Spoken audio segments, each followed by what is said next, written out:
Hi friends, this is Mukesh Gupta here, and today we are going to talk about a very important thing that I have realized is very critical for us to lead and make decisions consistent to our goals and what and how we want to lead our lives. This is about developing a personal manifesto. Now, what is a personal manifesto and why is it important? A personal manifesto is not a playbook where you have defined rules and regulations as to this is what you will do, this is not what you will do. But it is more like a friend, philosopher, and a guide whenever we need one.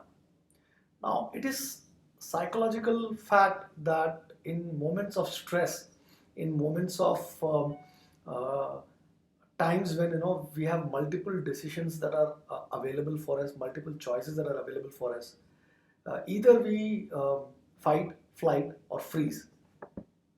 Now, this happens because this is how our brain functions. If it in moments of stress, the brain quickly analyzes as to whether or not this stress is caused by something that is going to cause us mortal damage, which is it is risky for us for life, or we Hi friends, this is Mukesh Gupta here, and today we are going to talk about a very important topic, which is having a personal manifesto. I recently came across a post called How Personal Manifestos Help Us Make Better Decisions by author and podcaster Todd Henry. In this post, he talks about the importance of having our personal or team manifestos and how they can help us make decisions that are consistent to what we set out to achieve. Now, a personal manifesto is not a playbook, but it is like a friend, philosopher, and a guide. Whenever we need one, by the way. If you are like me, you would have experiences where you come out and say to yourself, what the hell was I thinking when I made the decision? Or said whatever I said, or did whatever I did. This happens because in moments of stress, we resort to fight, flight, or freeze responses. Not very apt for delicate situations usually. Having a personal manifesto helps us in these moments of stress as it allows us to avoid the fight, flight, or freeze response and make an alternate choice. A choice that is consistent with our personal manifesto. So, in addition to helping us have clarity about what we stand for in good times, a personal manifesto also helps us avoid some of the most embarrassing moments in our life and also most stressful moments in life by being a set of principles that guide our decisions. The personal manifesto also serves us by reminding us of our core values and our goals in lives and what we are unwilling to compromise for in short in for short-term gain. In a complex world, a personal manifesto gives us a simple set of rules by which to live by. And these rules are our rules. We get to decide what these rules are. We get to decide what goes in and what doesn't. We get to decide what is it that we want to stand for and what it is that we don't want to stand for. It shows others what matters to us and also helps us be more consistent in how we approach our work and, more importantly, how we approach our life. This consistency of thought, speech, and action creates a brand that is uniquely us. Now, Todd shares his personal manifesto in the blog publicly. Uh, so I didn't have a personal manifesto till that point in time, but I think it was a good moment for me to stop and think about creating one. This is just as good a moment as any can be. So here we go. This is my personal manifesto. Number one, be healthy physically, emotionally, fiscally, intellectually, and spiritually. I strongly believe that if you're not healthy in all these five domains, there's nothing much that we can achieve. So, health in all these domains, it's critical. I need to be physically healthy, which means that I do exercise both for my physical health as well as I eat healthy. I'm healthy emotionally, which means I have good relationships with people. I have good relationships with my family and my friends.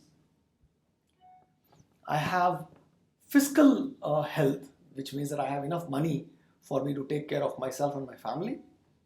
I have intellectual health, meaning I consistently read, inner size, as someone called it, and I'm also spiritually healthy, which means that I have a good spiritual practice in place. Number two, be fiercely curious. One of the things that defines me is my personality of being curious. I don't want to lose that. In fact, I want to nurture my curiosity by feeding it with curious and interesting stuff to feast on. Number three, be consistent and persistent. One of the most important and underrated virtues in people is their ability to show up consistently and persist till the job is done. This is one area where I still have a lot of work to do. Do work that matters to me. Some times back, I realized that I had tried to live someone else's definition of a good life for a long time.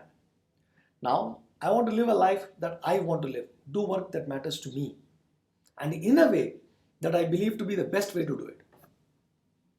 Don't judge others, to each his own. I have realized that no one sets out to do something wrong. They have their own reasons to do what they do. So, instead of working up about how wrong someone is, it is best not to judge their actions. To each his own. There's always a way out. I've gone through some very deep and dark times in my life and have always come out stronger. The depression, the sense of going nowhere, the feeling of being stuck between a rock and a hard place. I know how it feels. Despite how we feel in that particular moment, there is always a way out. We just need to believe it and figure out a way. It's better to apologize for taking action than to wait for permission. One thing that has always worked for me throughout my career is my ability to take action without waiting for permission to take action. It has never happened that someone questioned my taking action, and this will continue to be a theme for the life that I will follow. Experiment. Always keep running experiments, small ones. Use the TRLR loop to keep getting better. TRLR is how adult learning happens.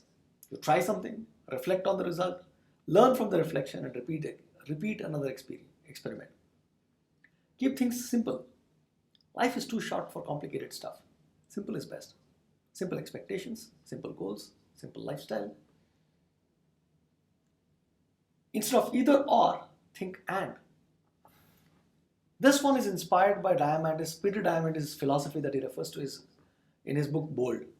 When given a choice, select both is what he says. I completely agree. That is the way not to compromise and go for moonshot. Which follows? Go 10x. One of my mentors, Porus Munshi, said it best. It's easier and more fun to try to go after a 10x scale than anything else. It makes you think and work smarter rather than work harder.